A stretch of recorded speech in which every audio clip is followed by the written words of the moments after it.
Une leçon en langue malinké.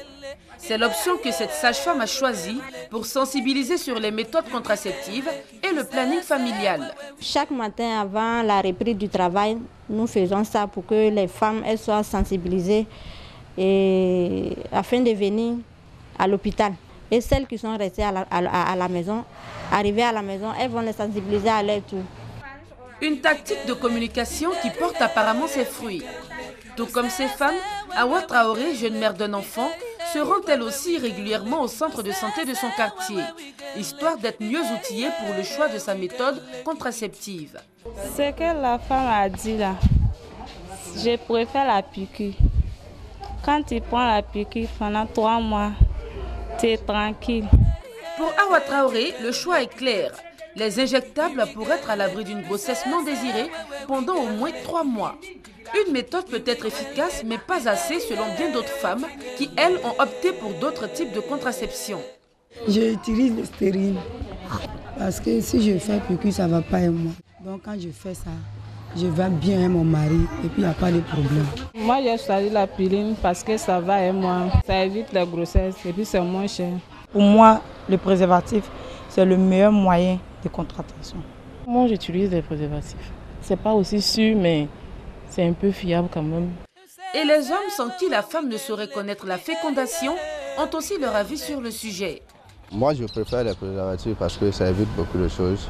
Voilà, et beaucoup d'enfants. Moi, déjà avec le préservatif, je pense que ça m'évite déjà plein de problèmes. Voilà. Je préfère qu'elle soit sur les pilules. Ouais, c'est notre manière à nous aussi de pouvoir éviter les grossesses non désirées. Moi, je préfère utiliser les préservatifs parce que c'est simple à utiliser et puis c'est beaucoup plus sûr et aisé. D'un contraceptif à l'autre, l'objectif est le même, éviter au maximum les grossesses non désirées.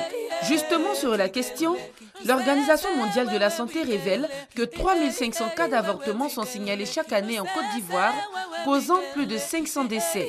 Des chiffres qui placent la Côte d'Ivoire en tête des pays subsahariens en matière de mortalité maternelle. C'est pourquoi depuis plus de 20 ans, l'Agence ivoirienne pour le bien-être familial, AIBF, s'échine à promouvoir les produits contraceptifs. Il est très important pour une femme de faire la planification familiale parce qu'après un accouchement, elle a le temps de récupérer sur le plan santé et avoir le temps nécessaire pour s'occuper de son bébé, de son nouveau-né, jusqu'à au moins 2 ans. Elle a aussi le temps de s'occuper de son mari, de sa famille, et aussi de faire d'autres activités. Les contraceptifs, une alternative aux avortements et autres comportements à risque, mais qui ne rencontrent pas encore l'adhésion dans certaines religions, cas de l'Église catholique. L'Église catholique refuse tous les moyens de contraception qui ne sont pas naturels. L'Église catholique recommande l'abstinence et la fidélité. L'islam, par contre, admet les contraceptifs, mais à quelles conditions? En islam, la contraception est autorisée dans un cadre bien précis qui est le mariage. Donc on ne peut pas parler de contraception en dehors du mariage. Pour ou contre les méthodes contraceptives, la question ne se pose plus. Aujourd'hui, l'heure est à l'espacement des grossesses désirées bien sûr et au rejet catégorique de celles non désirées.